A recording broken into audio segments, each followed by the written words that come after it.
অবশ্যই সওয়াবের আওতা আনা হয়, কেননা একজন মুসলিমের, একজন মুমিনের সমস্ত কাজই ইবাদত। তিনি যেটাই করবেন সেটিতেই তার জন্য সওয়াব লেখা রয়েছে। তো এখন একজন নারীকে কিন্তু দেখুন, আমরা নারীর মর্যাদা নিয়ে কথা বলছিলাম, সেক্ষেত্রে এমনকি মা যদি মনে করেন যে তার বেবিকে ফিড করবেন না, সেটিও তিনি করতে পারেন, কিন্তু কোনো কারণে যদি তিনি মনে করেন। আরবে তো প্রচলিতই ছিল, নবী সাল্লাল্লাহু আলাইহি ওয়াসাল্লাম এই জন্য দুধমা হালিমা কাছে গিয়েছিলেন, ওনাকে পাঠানো হয়েছিল। তো তখন সম্ভ্রান্ত ঘরের সবারই বাচ্চাদেরকে এরকম পাঠিয়ে দেওয়া হতো। দুটি কারণ ছিল, এক হচ্ছে যে খুব উন্মুক্ত পরিবেশে ওনারা বড় হতেন, তাদের হৃদয় প্রসারিত হতো, মানসিক বিকাশ সুন্দরভাবে হতো, শারীরিকভাবে ওনারা শক্ত সমর্থভাবে বেড়ে উঠতেন। আর এদিক থেকে আরেকটি হচ্ছে যে সাপোর্টিং হিসেবে যে ওনাদেরকে যে ফিড করানোর ব্যাপারটি, এটি কিন্তু ফস্টার মাদার পড়তেন। জি।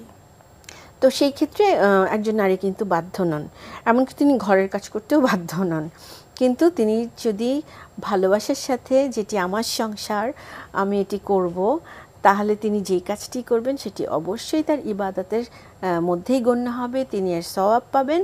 আর অবশ্যই আমি কিছুই করব না এই মনোভাবটিও অত্যন্ত একটু সংকীর্ণতার ভেতরে চলে আসে, কারণ আমি যেখানে আছি এটা তো আমার ভালোবাসার সংসার। ভালোবাসার সংসারে নিজের হাত দিয়ে যেটি আমি ছুঁয়ে দেবো সেটি দেখা যাবে যে খুব সুন্দরভাবে প্রস্ফুটিত হয়েছে। জি আপা। এখন বিকাশ অ্যাপেই পাবেন দেশের প্রথম ডিজিটাল লোন।